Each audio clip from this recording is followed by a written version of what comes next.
Hello, welcome everybody. Sorry to be a few minutes late starting. We had a few little last minute things that came up. So we're here in the studio. I'm here with my co-host Mary Ardania, and we're hosting Let's Become a Beloved Society, Conversations Illuminating Your Path to Wholeness. And I am here with my small new puppy who is on a chewing tear at the moment. So let me get his rawhide back in his mouth so he's not gnawing on me. So we do these broadcasts every Friday. We are going to be taking a hiatus for the rest of July, however. Mary's going to be traveling up to Alaska to see me. Yeah. And then the following week, I'll be traveling. And then it'll be August. Oh, and then we'll be traveling home. So actually, I'll be traveling for 2 Fridays. So our next broadcast will end up being August 5th. And we'll miss you, and we'll look forward to catching up when we get back. What else did I want to say? I guess that's enough of that for now. Today, we're going to talk about the body and the body as an instrument for as our housing, and how the body talks to us and communicates with us, and how we can understand better the messages that it's sending. Because a lot of times, most of the time, I think, because most people are not educated in the dynamic of residing within the body, that the body is an instrument for us. We're not taught how to relate to how the body works in many ways. So we're going to delve into that today. I have a few personal stories I can share, and I welcome viewers and listeners to either call in on the studio phone 907-351-3003, or send an email to questions@walkingthroughyourwalls.com, or if you're online live, put a message in one of the chat boxes and hopefully we'll see it. YouTube does seem to be the best platform for us seeing those messages, but you're certainly welcome to find us on Facebook as well.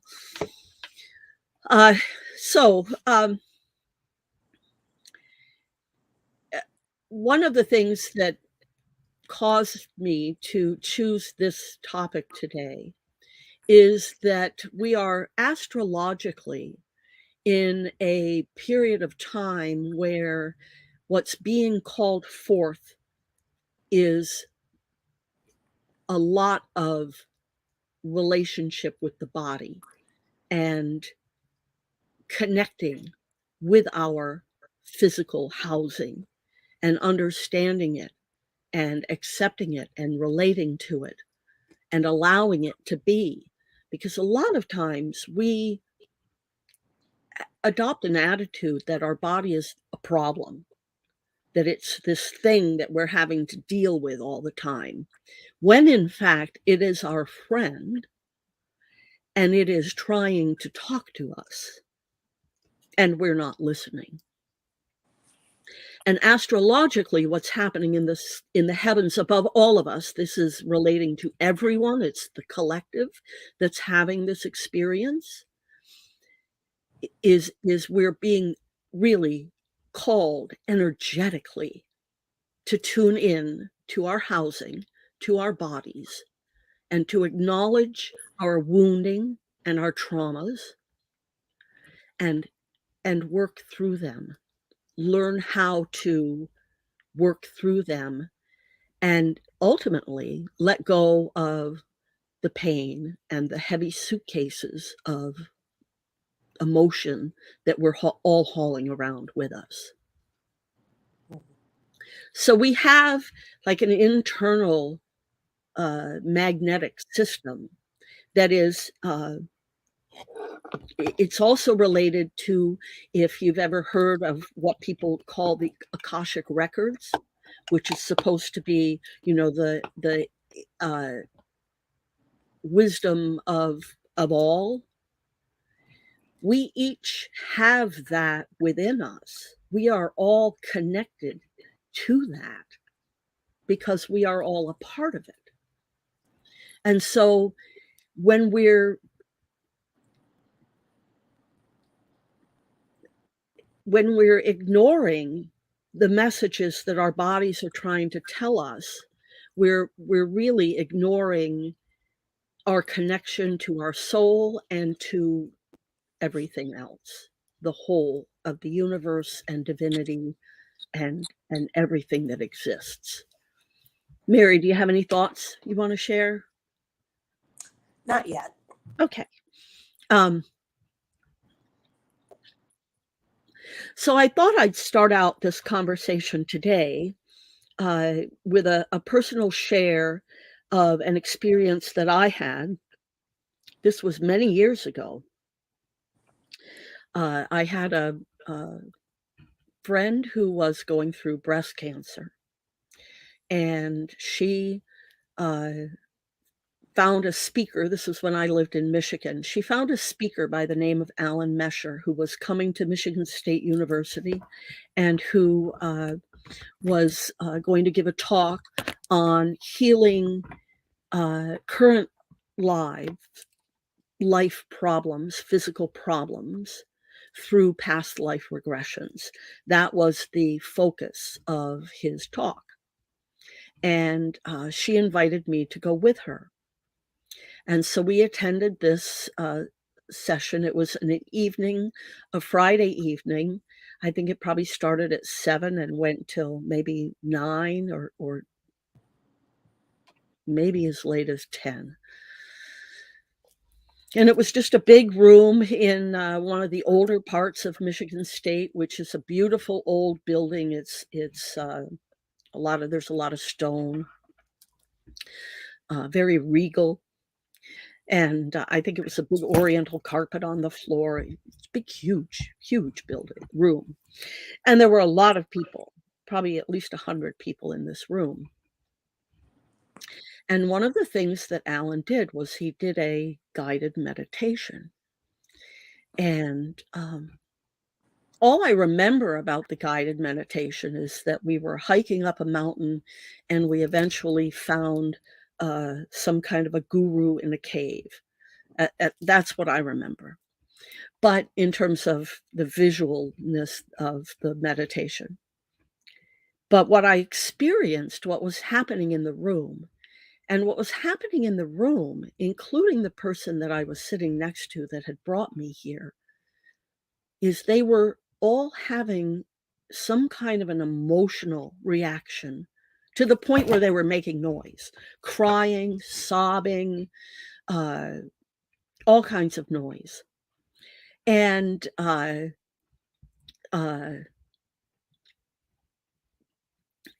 she was making so much noise that I actually sort of thought of the old Arlo Guthrie song where he has the lyric where we all moved away on the bench, right? Like, I can't even remember the name of the song right now, but it was just a feeling, or the way I Alice's restaurant. Yeah, Alice's restaurant.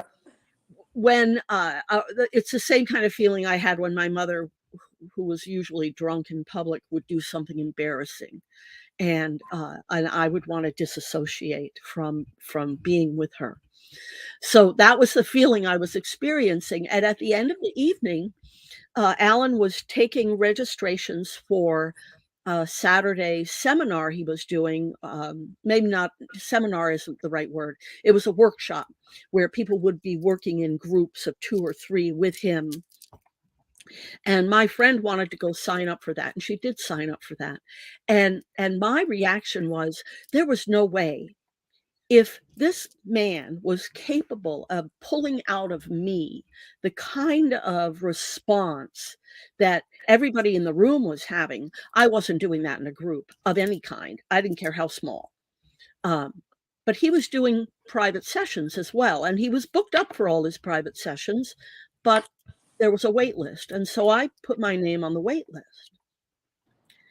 And my friend went and spoke highly of her experience on Saturday, and then sometime during the week, I want to say it was a Tuesday, but I'm not 100% sure. I don't remember. I got a call at work. Alan's had a cancellation. Can you be here in 10 minutes? And I was kind of on the other side of town, and I said, well, 10, 15, but I'm out the door. See you in a few. And I just walked out of work. I walked out of work and I didn't tell anybody. I didn't tell anybody where I was going. And when I got there, he was visiting, so he was using somebody's house in East Lansing, and it was a cute little neighborhood. It was a very safe feeling neighborhood. But when I got out of the car and I'm walking into the house, I'm thinking, good Lord, Linda, you're walking into a house with a man you don't know, and you haven't told anybody. But that was like the rational side of my mind. And the other part of me was just, this is my destiny, and I am meant to do this, and here I am. And so I went in, and he had a massage table set up in like a little library, a cute little room. And he had some very nice, woo-woo music playing in the background. And I just laid on the massage table in my full clothes. And he came over, and we didn't really say much. He just said, well, this is what I'm going to do. I'm going to put my hands on your abdomen, and we'll see what happens. That was it. And so he put his hands on my abdomen, and within just a couple of moments, I started seeing what looked like Nazi Germany. And shortly after that, he said, "You've been through the wars." Now, he did say plural, wars. And at that point, I burst into tears in a way that I have maybe never, ever cried before. And what unfolded in my vision was this whole life in a German concentration camp where I was having an affair with a Nazi officer who was promising to keep me alive and would save me at the end whenever that came, and I wouldn't be exterminated. But my job was to remove the dead bodies from the gas chambers and take them out and throw them in these pits. And so the reason that I had been prompted to sign up at all was because I suffered from severe back problems and neck problems. And I also, interestingly enough, had a real obsession with fairness. When things were not fair, it caused me great angst, unreasonable angst. And as a result of going to this session and having this whole lifetime experience unfold, when I left that place that day, an hour later, I spent $100 on the hour. Maybe it was an hour and a half, but I think it was just an hour session. All of those things were healed. Previous to going, I used to, at least 3 times a week, lay on the floor, and my husband would go through and pop my back.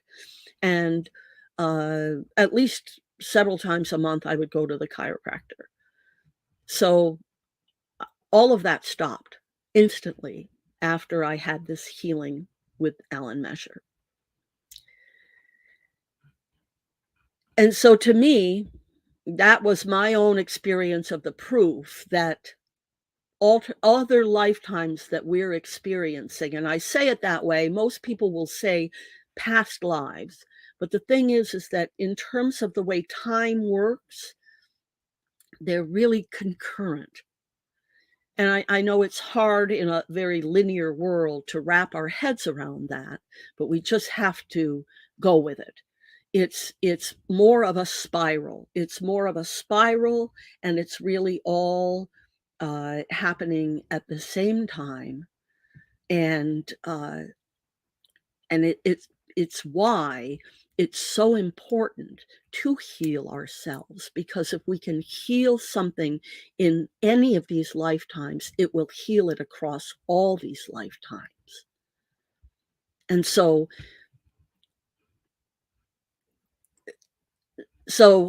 from that moment on, my back problems were minimal to non-existent, and my hang up about fairness was gone. I can witness and experience unfair things now, and I don't have any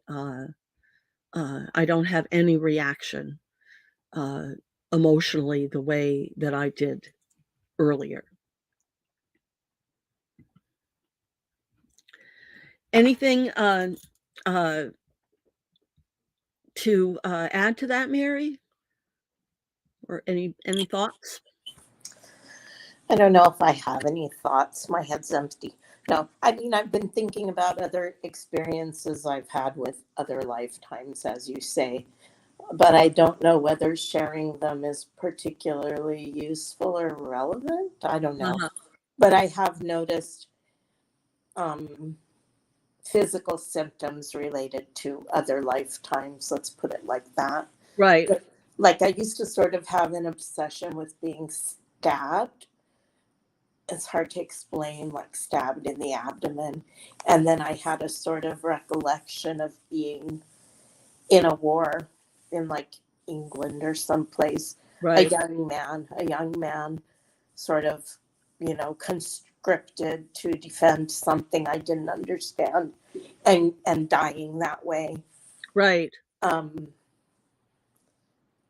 So it just has helped me understand things. I don't have anything as sort of dramatic as yours, I don't think. Just like, and also all of my things are pretty much things that I've recollected on my own, like during healing things, or well, I guess that's what you did too.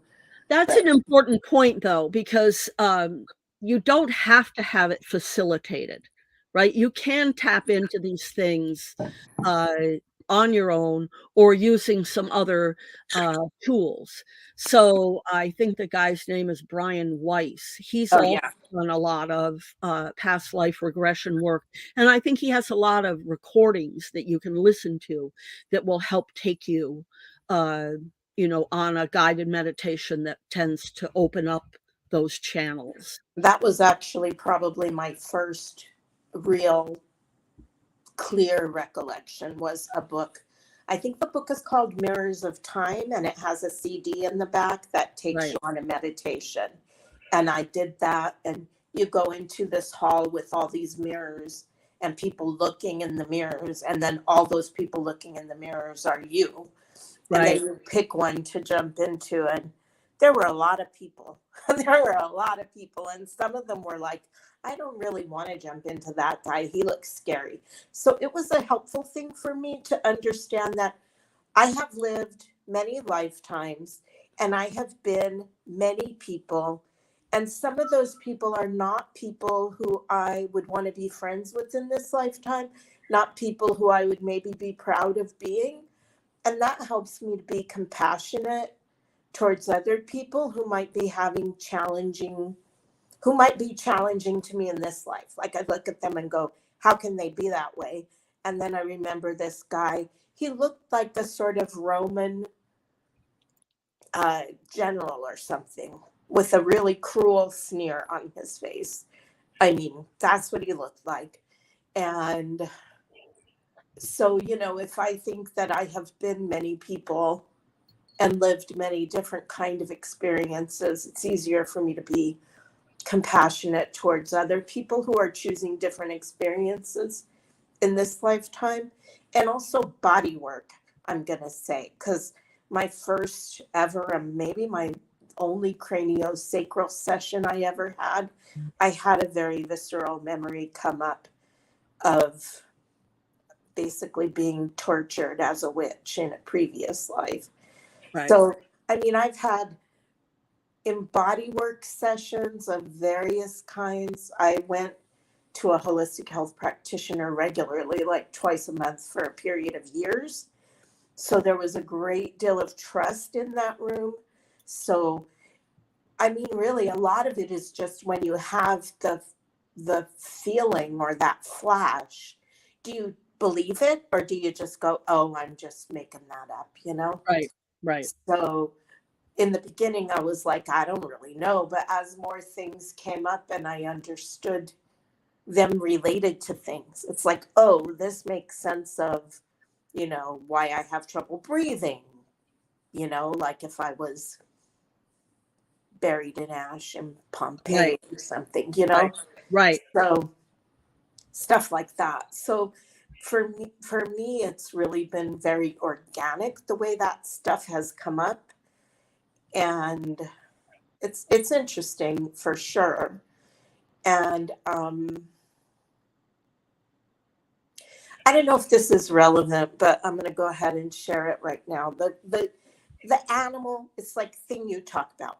The housing is an animal. It's like a little animal body. And then we have our consciousness that we think should be able to sort of veto or override our physical reactions. And that doesn't always work. Sometimes the physical is going to have its reaction, and we have to just be conscious and aware of what's happening. Right. So I had a thing happen this morning, like not long before this call, actually, where I had a little, uh, I don't know what to call it. Flurry is the word that's coming up, and it's not right. A little, you know, disagreement with someone. Kerfuffle. Kerfuffle, thank you. That is the word. And it's like, I felt like that person was being dismissive of me, and that person felt like the way I responded, I was being disrespectful to that person. And I thought it was kind of funny that they felt disrespected by my response to their dismissiveness, you Which know. is disrespectful. Yeah, exactly. I felt disrespected anyway. So, you know, and then that person sort of flounced out because they said they didn't want to say what they wanted to say. I guess they were having a reaction where they would have said something really rude and didn't want to damage our relationship like that. And I understand that. And also, you know, I'm more of a can't we just like talk like civilized folks person, and but not then. So they left, and I was sitting there with all that emotional reaction, right? You know, all that emotional reaction to what just happened, to my feeling dismissed, and then they're feeling disrespected, and then they're cutting off the conversation, and me sitting there like, but. And then it's like, okay, so I have since identified my trigger. My trigger was I felt dismissed. And I'm the youngest of 6 children. So that feeling of being stepped on, well, you know, Linda, I had that Right. little blow up in a group that we're Right. in a few Right. weeks ago.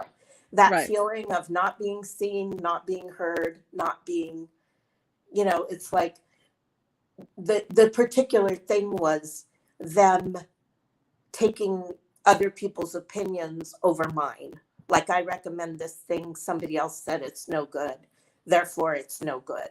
And my recommendation means nothing. Right. So that was my trigger, and I understand that. And I'm now able to talk about it calmly because I was able to kind of sit with it. I kind of ranted to myself a little bit. You know, I actually wrote out, and then it's like, okay, I see what's happening here. So, you know, I'm ready to talk about it calmly if that person is too. But just the part where the body has its physical process. And when we think that we can like override that, that's a mistake. That's all I wanted to say. And I do think it relates to what we're talking about. Yeah, I think it So, does too. I think it does too. Uh, yeah, thank you for sharing that. Because if our objective is to become a beloved society, this is exactly what we need to do. is work through when we're having these blow-ups. Why are we having a blow-up? And how do we navigate it the next time so that we don't have to have a blow-up? Right. And so I really appreciate the share deeply. Thank you. And that's, and you bring up some great points. Paying attention to how the body is feeling is our barometer. Yes. That is what people, I think, are not taught Right. in a way to really understand, because right. So many people are completely disconnected from all of this. Yes. And if they do have these feelings, we've been taught to ignore them, deny them, brush them away, you know. And, as I was going to sleep last night, I was thinking about the conversation that we had last week when you talked about you were in that expressive art therapy or whatever it was, and there had been a hammock, and you had climbed in the hammock with your little you. And I got very emotional last week when you were talking about that, and I was thinking why, and I realized that for centuries, I think, many of us have suffered from an idea that parents have that babies cry to get attention, and that we should let them cry themselves to sleep. Right?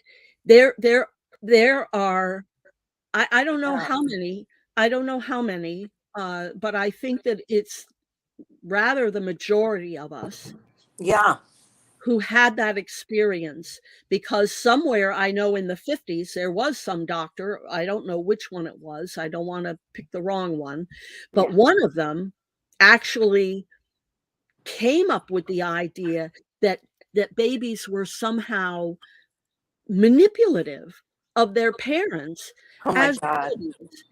And if there were ever an example of a reflection of the person, that would be it, right? Yeah. For an adult to come to some conclusion that a small baby, a tiny baby, is going to even have the cognitive ability to think, oh, well, if I cry, they'll come. And so, babies cry because they have a need that is not being met. Absolutely. And that might be a broken heart. This is the thing that so many people don't get, is the experience of coming into a physical life, the experience of inhabiting a body is a traumatic experience for the spirit. Yeah. It is why so many of us don't want to come, resist coming. Yeah. Because it is a traumatic, painful, unpleasant experience. Not that the rewards are not fantastic. Right. I'm telling you, the joy of sitting here with this puppy asleep in my arms, going to sleep at night with this puppy on my chest, I'm in heaven. I'm in absolute heaven. So there are great rewards for being here in physicality, but it's not easy to come here, and it's not easy to stay here. And even the physical process of it. My brother Mark is a rare person who remembers being born. I know I've talked to you about that before, Linda, because that's something that you two share, that kind of awareness of life. And he says what he remembers was being in this really peaceful, comfortable, sweet place, in the womb. And then it's like there's this horrible pressure and squeezing, and then he's out in all this bright light, and there's all this. So even just the physical process of birth was really traumatic for him. I'm sure it's traumatic for all of us. Most of us just don't remember it, Right. I was a C-section. Yeah. Oh, yeah. Yeah, I was a C-section, so for me it was a little different, but I didn't want to come out. I had grown a tumor to hide behind, and they thought I was dead because they couldn't hear my heartbeat through the tumor. And So, you know, but at one point, at some point, 9 months plus, the gig is up and they'll come for you. And I'm in there hiding behind this tumor, and, That's you so know, funny. and when I open my, so they thought I was dead, and they get the tumor out of the way, and I open one of my eyes, and the nurse faints Oh my God. because right. So I mean, there's a whole. It was chaos in the operating room that day. Oh my God, Um, that's nuts. I never and knew this story, Linda. so so on my birth certificate, my birth time is written down as 4:42, but it was actually 4:24. But they had to go back in and fill it in later, and they guessed. They just looked Mhm. at the clock and said, "Well, just write down now. They won't know the difference." But Yeah, I knew the difference. I knew yeah, what it was. yeah.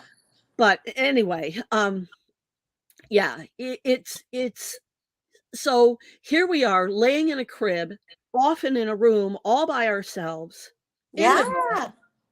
by ourselves, tiny little creatures, and we cry, and the decision is to just let us cry ourselves to sleep. Well, I think that makes it worse. I And think I so think a lot of too. us are carrying around those buried tears.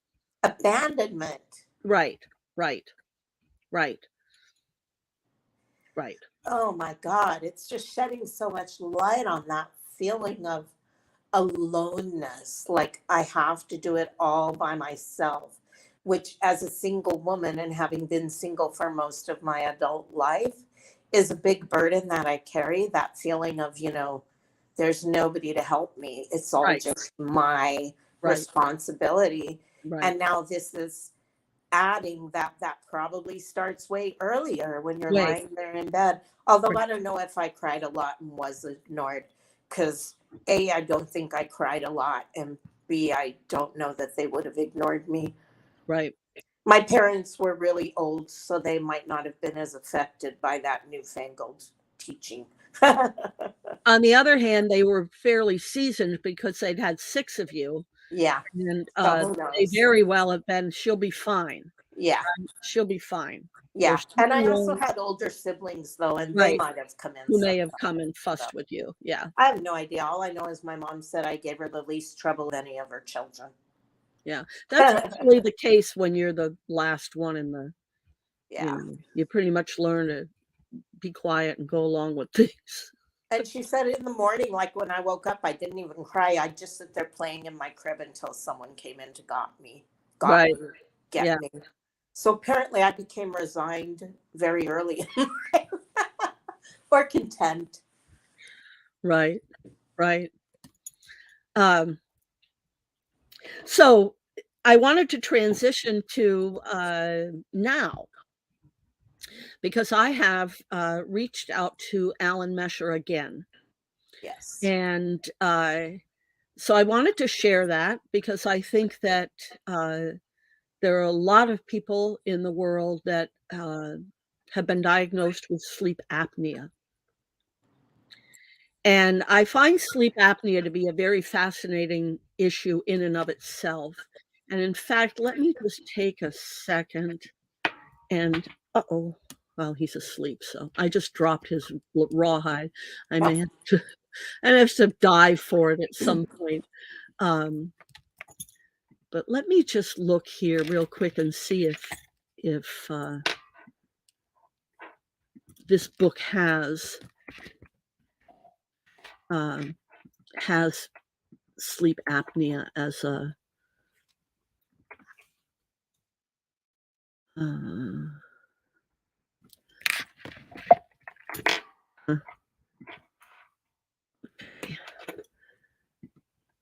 well, I'm not having a lot of luck here for some reason. Um, I have a great book by the name of the book is Messages from the Body, Their Psychological Meaning. It's a book by Michael J. Lincoln, and uh, I have found it to be really a great tool for identifying the psychological meanings behind the signals that our body is giving us. And I was trying to look it up in sleep apnea up in that book, but for some reason it's not working right now. Search isn't working. Oh, I was going to say, depending on when the book was written and when sleep apnea started becoming a common diagnosis, Right. It might be may not sort be of there. under sleep problems or Right. breathing problems rather Right. than specifically sleep Right. apnea. The thing that I find fascinating about the whole discussion is that as a being, we are being breathed by divinity. It is divinity's choice that each of us be here in a body, taking our breaths. And we know this from a couple of different things. One is the reaction that our body will have when we're scared. And it is the same no matter who you are. When you're frightened, the first thing you do is you take a big, deep breath. And it is my theory that the body's doing that as a way to say, hold on, don't leave me. Because the other phenomenon that does happen is that you can be scared to death. And people have dropped dead for nothing more than being frightened. And so if you can drop dead over being frightened, then that to me is a very clear sign that it's very easy for divinity to say, we're done. That's it.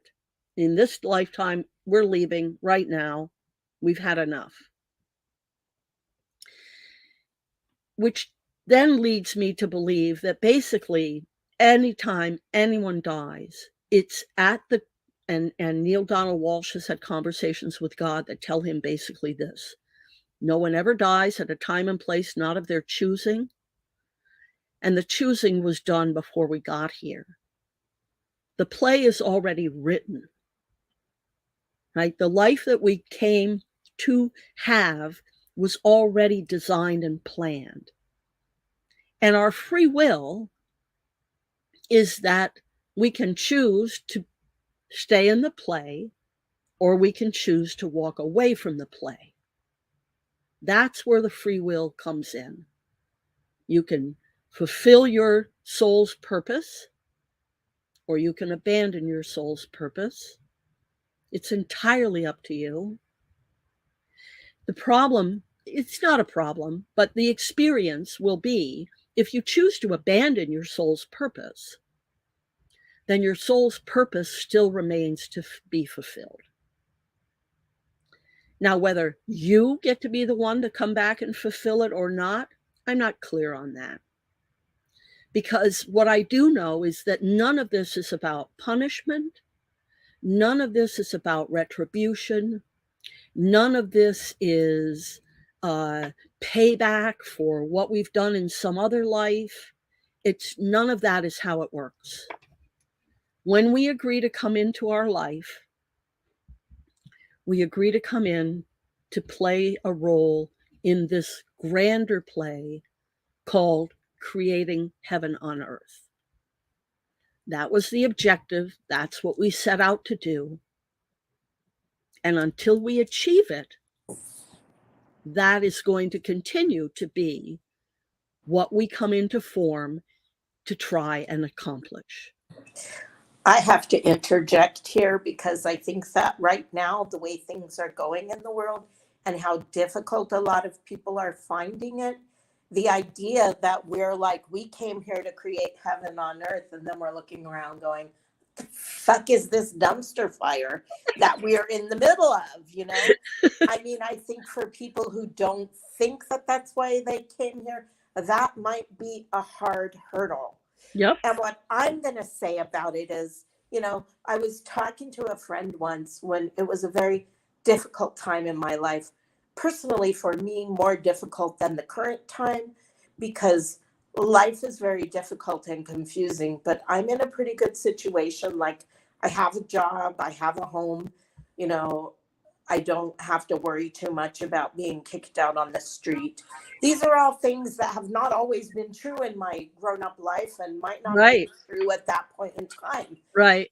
So I was talking to this friend and just, feeling very down about how unsuccessful I was in my life at that time.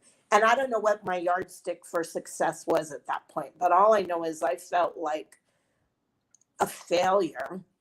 And my friend said, don't beat yourself up. When we're in spirit, everything is so light in non-physical. And you've talked about gravity before. It's like we cannot imagine what it's going to feel like to put on this body when we're in non-physical, and it's all just light and thought and instantness, like, oh, I mean, there's no body to move, so the thought is instant. Does that make sense? It's like Right. without the physical. So anyhow, I can see it so clearly. I know myself enough to think I can so see spirit, Mary, I'll call it, because that's why I'm in this life.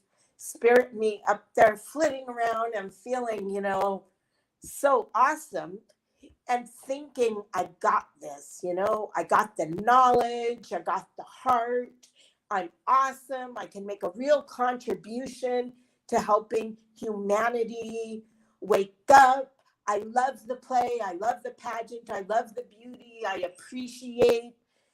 appreciate all the sensory input. Right. I can just bring this spirit of joy and love and capacity for engagement, right? Right. And then I got here in this body and I was like, the hubris, Right. Usually hubris is the opposite, where like we think we're God, but it's more like I thought I would still be able to function with that capacity, Right. without accounting for the effects of gravity, Right. and also probably all the stuff from all those lifetimes where I've learned who I don't want to be. Like there's a lot of stuff I feel I've done in previous lifetimes and I learned I don't want to be that person. The Right. cruel, power hungry, fear mongering, desperate, Right. Right. I feel I've spent my time in those shoes. Right. So I think that is a real factor, is the fact that we agreed to do this without always understanding. You understood how hard it was going to be. And Right. that's why you didn't want to come. Right. You're like, I've Right. been there, done that, got the Right. t-shirt, don't need Right. to do that anymore. Right. Exactly. Yeah. And Exactly. I was like, like you, however many lifetimes before, Right. when you probably had that sort of more naive enthusiasm of, Right. yeah, I can do this. I love to help. Right. I love to help. Yeah. Yeah. Let me help. Yeah. Yeah. I want to help. I want to spread the love and the joy. I want to push things forward and contribute. And yeah. Well, ultimately that's how we become a beloved society, right? Yeah. We step into the shoes of being the helpers. When we're all helping each other, Yeah. the experience is completely different. Yeah. The lovers. Right. Right. When we're loving each other as Right. much as we love ourselves, because there is no other and self. There's all just love, and Right. it's us, Right. and we're all, Right. the unified field. I mean, we're all. Right. I think of the old barn raisings that used to happen, Yeah. right? You were always happy to go help somebody raise their barn because you knew that when you needed to raise a barn, they would come help you. Yeah. And it was truly a way of building community and being beloved with each other. And we don't do much of that anymore. As a community like that. Right. It's so funny, Linda, because I was actually thinking about this because I have a friend who was going through a hard time a while ago, and I was a big help to that person in every way I possibly could be, lots of ways. And, one way was I actually flew them out to visit me for a while to get them out of their toxic home environment.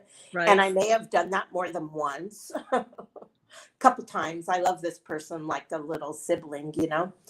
And now they're in a much better place in every way in their life. And we've been talking about meeting up for a visit. They live in St. Louis, and they said, how about I fly you out for a visit next spring? And I'm like, that's so sweet and awesome. And it's like, you know, people are very generous with me. Right. And I understand that people are very generous with me because I am very generous with people to the extent I can be. And it isn't always money. Right. Right. I'm the helper. I'm giving Right. where Exactly. I can in whatever Exactly. way I can. Exactly. And then I mean, you know, I don't do that so that people will give it back to me. But Right. they do though. And it's Right. not in a linear way. Like, you know, our Right. mutual friend is paying for my cabin Right. in our vacation. And I, you know, that's not because I've done anything for her, but I think that that's because, you know, when you're giving, when that's your energy is to Right. give freely Right. to people as much as Right. you possibly can, Right. it turns you into a magnet. Right. Exactly. It's like Because energy goes where our attention flows, right. and with similar frequency. And so I've actually done there is a short video on my YouTube channel where you can see I did a little graphic about how energy can flow. Mm-hmm. And when our hearts are closed off, and when we're in a space of either anger or negativity of any kind, positive energy will not be magnetized to us because Right. it has to go to a frequency that's equal or above it. Right. And let's just get back for a second. We've got about 10 minutes left. I want to just wrap up the or close the circle on the conversation about Alan Mesher Yes. and sleep apnea. So Sorry. no, it's okay. It's not nothing to be sorry about at all.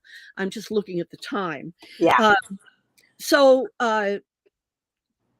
so sleep apnea is very interesting to me, not only because I've been diagnosed with it, but because of my experience in trying to deal with it.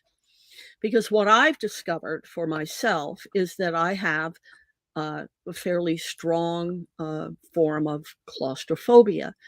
I always knew I had a little bit of claustrophobia. The moment I put a motorcycle helmet on that had a face shield, the guy was a kind of I doesn't even matter who it was, but they handed me the helmet, I put it on, and I instantly ripped it back off. I had ridden motorcycles for years, but never one with a face shield, and the moment I did that, he said, "Oh, you've got claustrophobia." Oh. So, so I was aware of that, and I've had a few other experiences where I've sort of freaked out.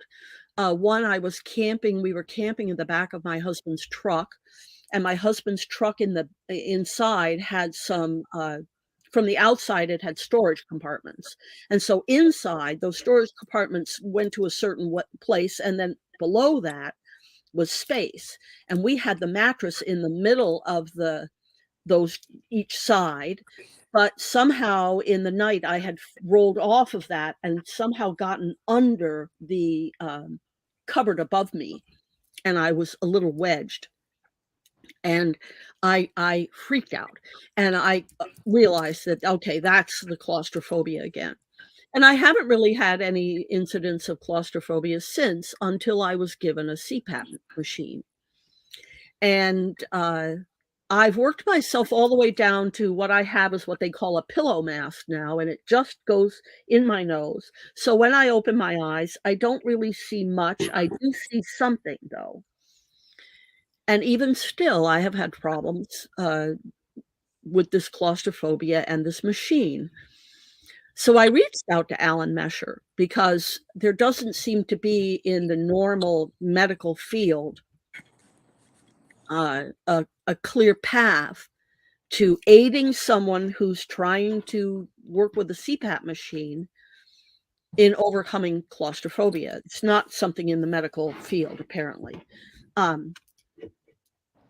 So I reached out to Alan because I don't know who else to talk to. And Alan and I did a session. We did a session last week, just a short session where he tuned in. He's a medical intuitive, and what's fascinating about him is not only can he do it in person by putting his hands on me, but he can do it remotely. And I've had several other remote healings from him that I can share some other time if people are interested.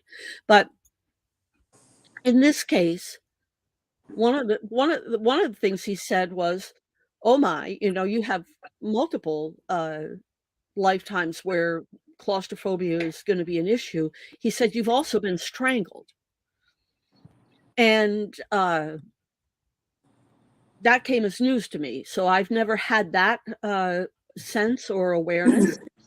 So I am going to contract with him, and we're going to do a couple of sessions and see if we can clear this. And I think it will be stories worth sharing, because this kind of work, if you can get this stuff out.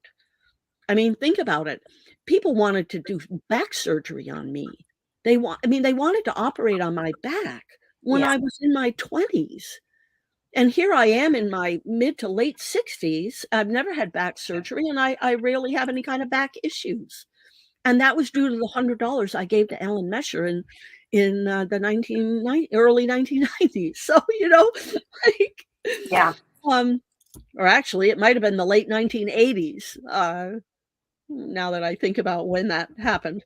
But in any case, We're old. we're old, and I have enjoyed a healthy experience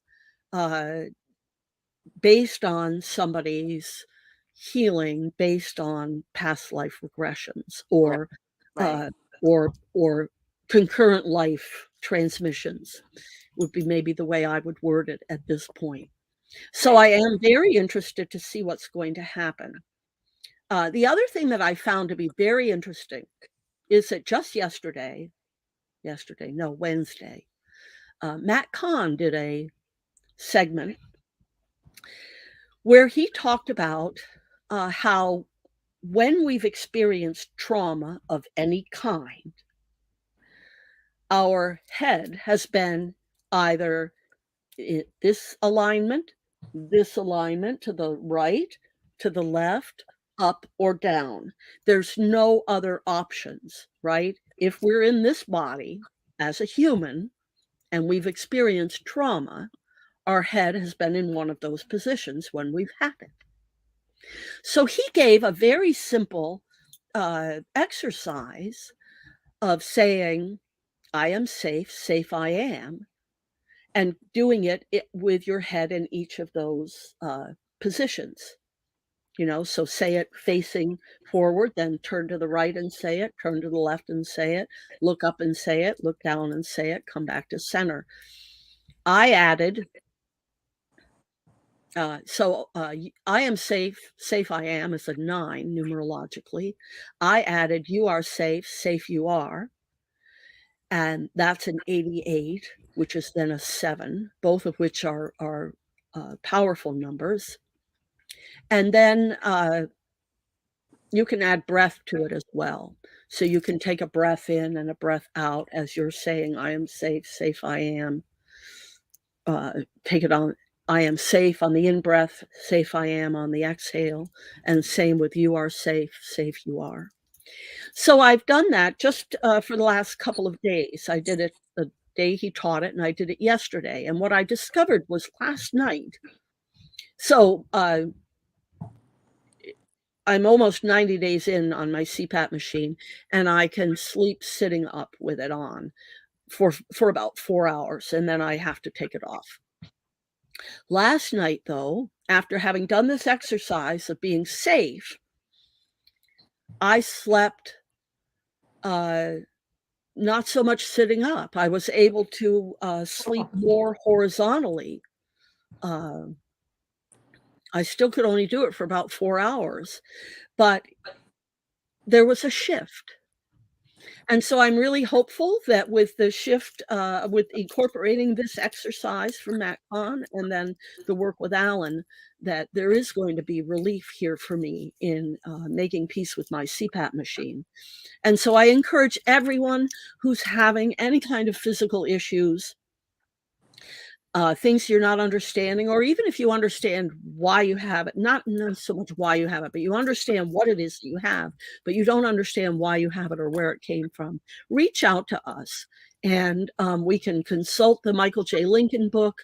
We can intuitive ourselves, perhaps for you, where it might be coming from. We can do some compassion key sessions that would get in touch with whatever the source of those issues may be. But I really do encourage it, because to become a beloved society, it really is, you have to do what they say on the airplane. You have to put your mask on first. Yes. So we are of no use to anyone else in the world until we are of use to ourselves, until we have made peace with what's happening within us. Right. And please do reach out. It's like, yes, there's no shame in reaching out, absolutely, in acknowledging that there's something that you need help with. And, you know, Linda is the most compassionate person I've ever worked with. And I also can help with my own kind of work that I do. And I know that we are both really committed to this work. right. And, you know, really, We're here for you. Definitely. we are so here for you. And don't even think of it as a need. Enough. Yeah, don't even think of it as a need. Just want, be curious. Yeah. You don't need help, maybe, but it would be curious to reach out and maybe get some perspective from someone. Get some input. And also, it's not even about us giving to you. It's about us creating a beloved society. Right. That's what we're here for. And right. You are part of that. Right. And we want to support that. So right.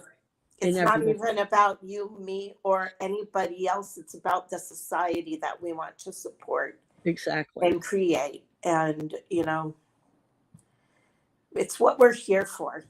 Yep. It's what we live and breathe for. It's that thing Linda said about us being helpers. Seriously. Right. If I am not contributing, I am not fulfilling my function. Right. So it is my joy and my passion. Right. That's why we're here every Friday saying these things, yep. You know. So. Thank you, Mary. That's a great closing. And just a reminder, folks, we'll be back live on the air August 5th. We hope you have a great rest of July and be well. And in the meantime, just because we're not on the air, the cell phone still works, 1-907-351-3003. Yeah. The email still works, questions@walkingthroughyourwalls.com. And you can always message us through YouTube and Facebook as well. And I'm going to be in Alaska, and I'm going to get to meet Linda in person and spend time with her. Yep. I just need to say that because it's like a dream that is becoming a reality. Right. And I'm thrilled. Right. I imagine Linda's pretty thrilled too. I am. I am very thrilled. Thrilled. So that's all. Be happy for us, and we'll be happy too. Thanks, Mary. Thanks for everybody that joined us today, and we'll see you back here on August 5th. Yeah, love you all. Much love.